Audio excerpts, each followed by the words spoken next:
Hey, everybody, welcome to this week's episode of Making Sense of It All. And as part of our series, Professional at Anything But Golf, I'm pleased to bring you Delaina Baker. She's the founder of the Social Media Study Hall. Thank you so much for joining me again. Thank you so much for having me. I loved our previous conversation and excited to be on here again, of course, talking about anything golf. So you really kind of caught me off guard, and I thought it was really cool because in our first conversation, you had talked about the fact that you had built your business with the game of golf. And, you know, a big part of this whole series, we're focused on professionals that are probably wanting to do the same thing. So I thought it would be great for you to be able to come back and tell that story a little bit of how you've done that. And, we'll talk about golf as well, but it's really that whole thing. I think that people would be mesmerized with anybody who has been able to build a successful business, having fun doing it. Yeah, that is definitely. And again, it wasn't intentional by any stretch of the imagination. And I think as a female business owner, that's not the first place that women, business owners go to is golf. And it happens sort of naturally. When I learned how to play golf, with my husband taught me how. 15 years ago, maybe 13, 14, it doesn't matter, ages ago, he taught me how to play. And at that point, it was like husbands and wives, like a husband teaching a wife how to play golf. I mean, my husband's been playing since he was 5. But it was like getting to the point where I was getting frustrated with him and getting frustrated with me. He's like, I need you to take lessons. I'm like, okay. He's like, I will pay for you to have lessons. Great. So I took lessons at a local municipal place here called Dubs Dread.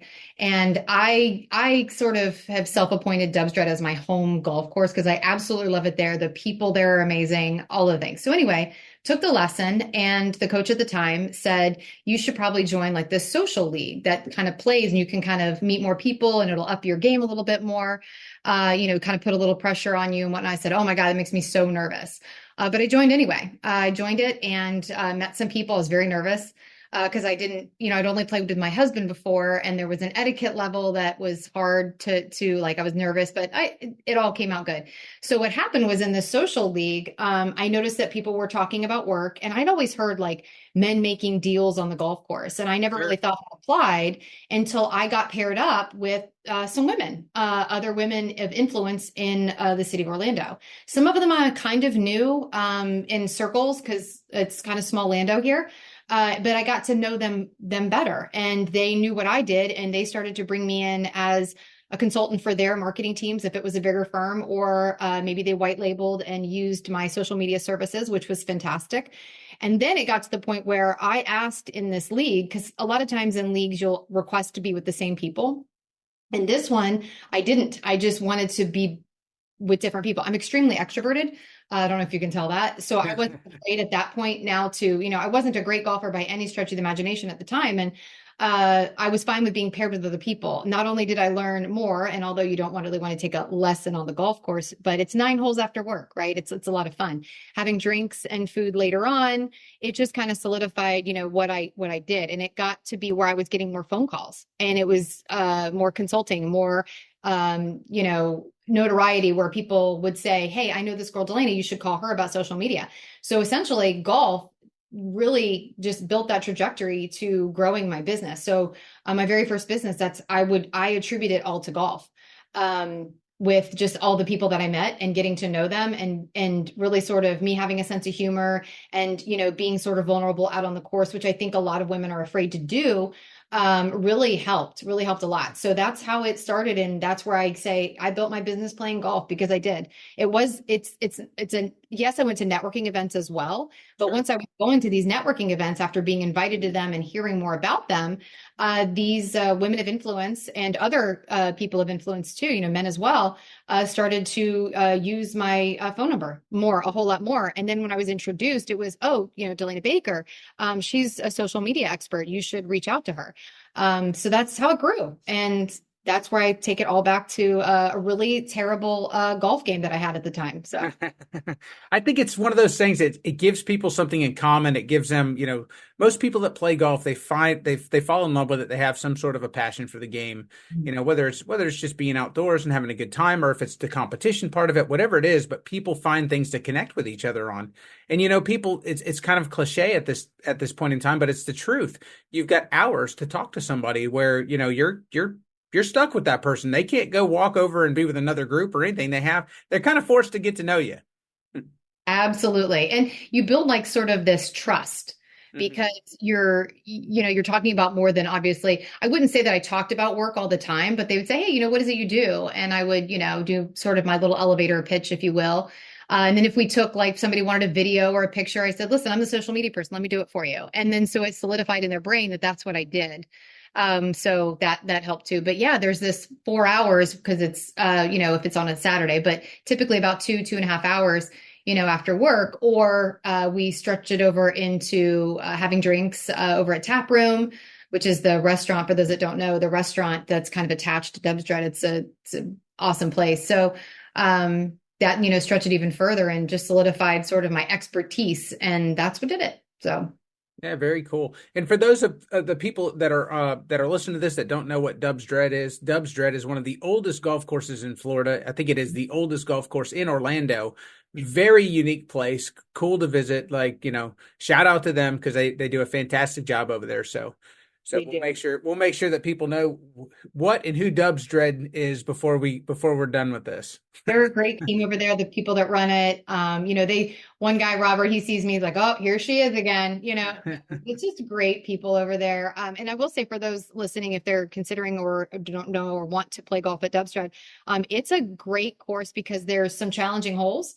Then there's some ones that are fairly easy too. So whether you're a beginner, or advanced, there's challenges, but yet there's also some really like relief, holes, if you will. No doubt. So let's take it back to how you got started with it. You had mentioned that you had decided to take the game up 15 years or so ago. What was it that was it, you felt like it was something that you could use? Was it just recreational at first? What was it that made you want to take up golf in the first place? That's a great question. I was at a point with building a business. I was stressed out. I am very type A and can be very high anxiety, very stressed out all the time. And I needed something. And I'm not a meditative person. I'm not a sit and be at one with the earth. I tried yoga. It did not work for me. All of my friends do, and that's wonderful for them. But I didn't find peace in that.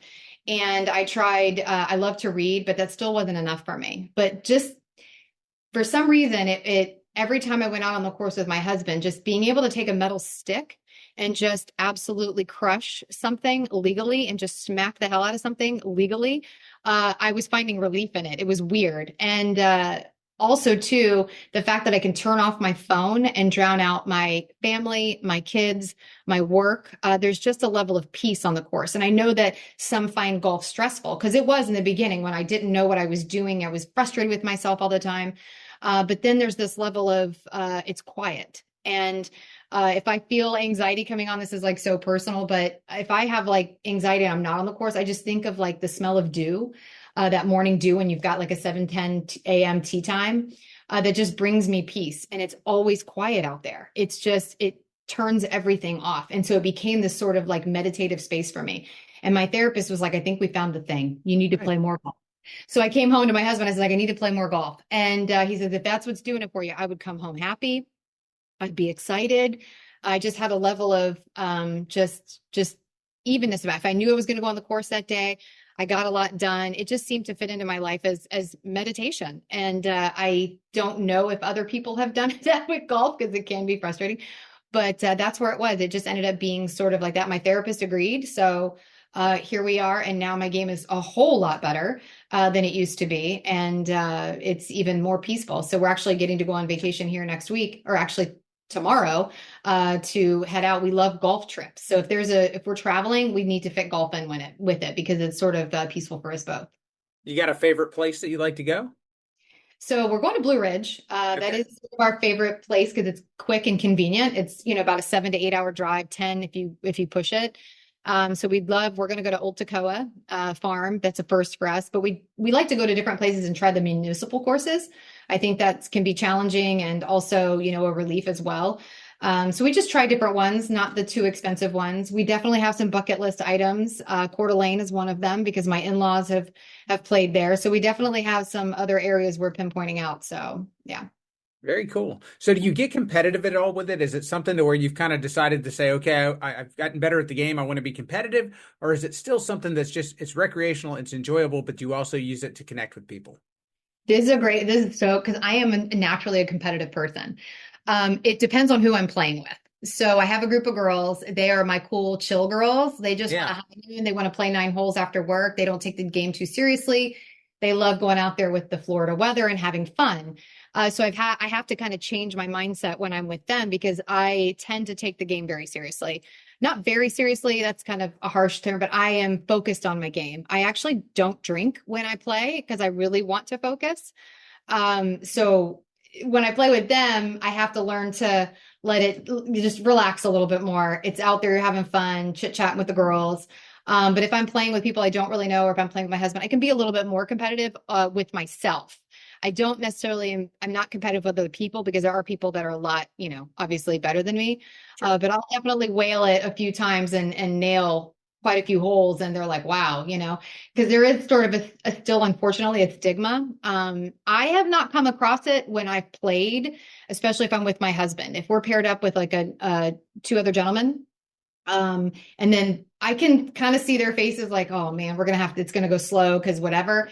But then when I start playing, they're like, oh, okay, we're good, we're good. So there is sort of that, but it's not necessarily competitive. I'm more competitive with myself and I can get frustrated, but I've let it kind of go. I don't get into my head as much anymore. So I think just being able to relax and taking lessons, of course, and getting better has helped that.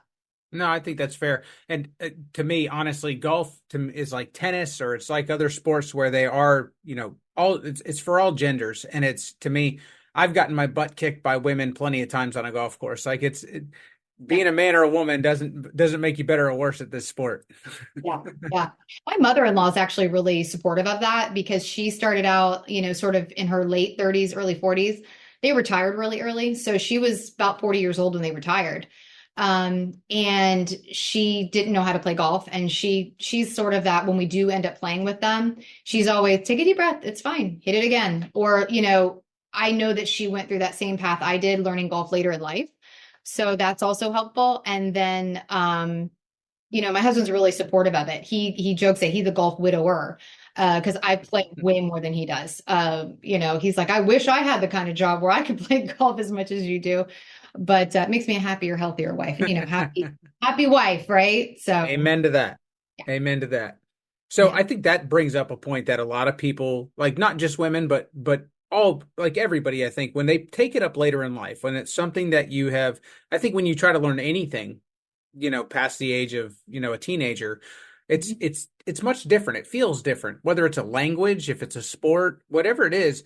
I don't know if it's because we just overthink things as an adult, or if it's, whatever the reason is, it definitely is different than learning things as a child.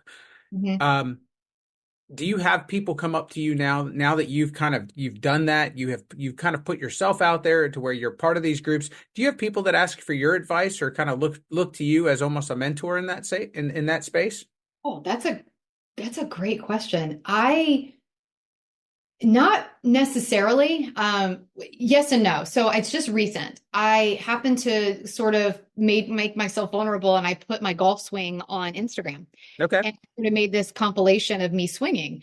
And it was a lot to do that because people, how the internet is. And I thought, you know what? No, I'm going to do it. And I kind of made a joke about being able to hit a ball with a metal stick legally, like I had just previously made that joke.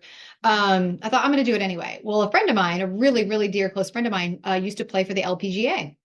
And we were having dinner one night and she says, I saw your video. She's like, you have a beautiful golf swing. I was like, I lost my mind. I was like, are you kidding me? Coming from her, like who's like a member at Bay Hill, like, oh my gosh. That made me go, oh my gosh. So it gave me more confidence. And then literally later that week for the legs group, the two we were playing with, they were so sweet. They're like, can I record your video swing? I just want my swing to look like yours. I was blown away. Nobody has ever really ever asked me.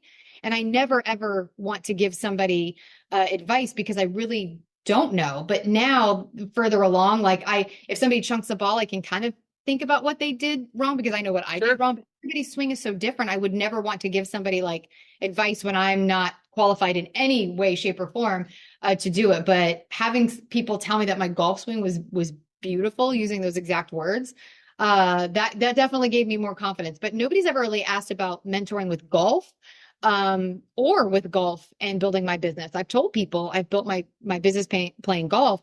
Oh, I've always wanted to learn how to play. And of course, then the legs, sort of their movement comes into play with that. So there are women out there that want to learn to play, not only because they've wanted to, because their husbands or boyfriends or partners play, but they want to do it because they feel like they do want to be a part of that business aspect of it. Because there's been times where not just these social leagues and playing, but when charity events, I love playing in charity events. There's just a level of, it's not, there's not a lot of pressure. And Hmm. so I now get asked, hey, Delaina, I paid for a foursome. Can you come play? I'm like, yeah. And there's just that, it's just that fun game. And I end up meeting more people at these charity tournaments as well. So that's helpful too, to grow that side of the business. And when they figure that part out or they ask me about it, then they're like, oh, I really want to play. I really want to play. So the frustrating part for them though is they get out there and golf, like you said, like why is it not easy for me, especially as we get older? Well, first of all, golf's a really hard game to play. I'm not going to sugarcoat that. It's not an easy thing to just pick up. Even I see like 2-year-olds, obviously hitting farther than I do, because there's just not that in your own head overthinking like you mentioned. 100%.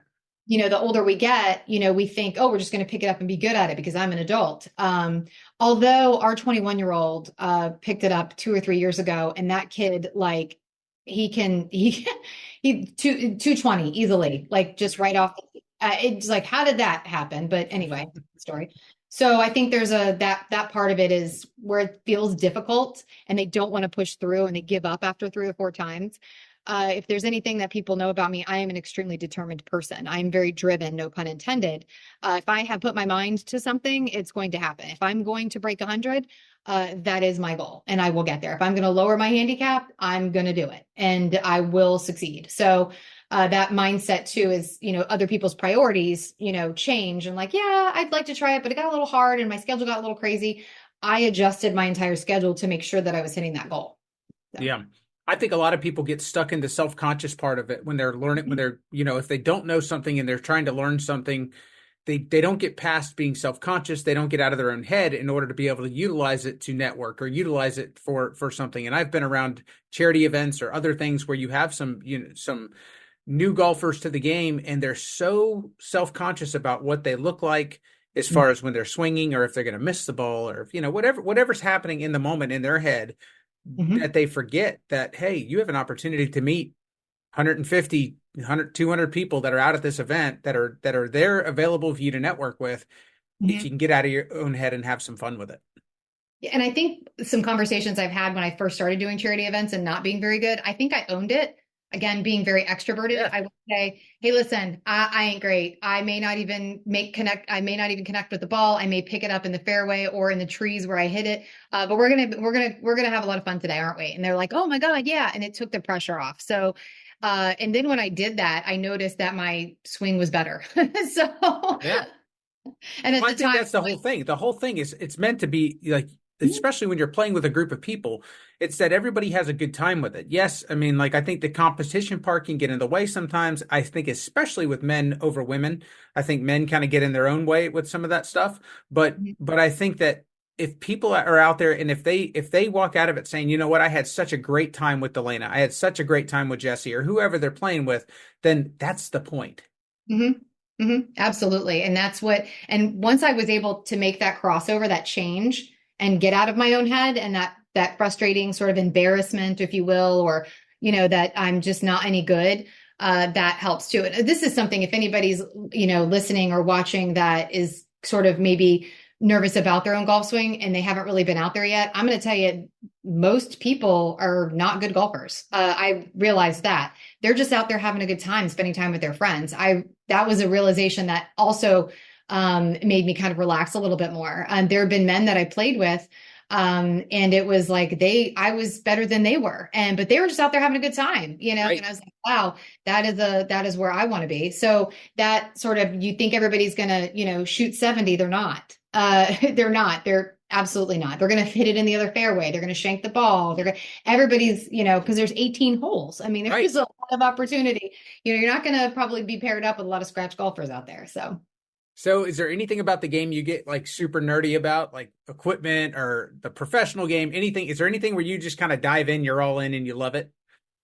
The PGA, I think and this is going to be stereotyping, but like how like my husband and my son are absolutely obsessed with football and basketball, professional football and basketball. I am obsessed with professional golf, meaning the PGA and of course live golf too.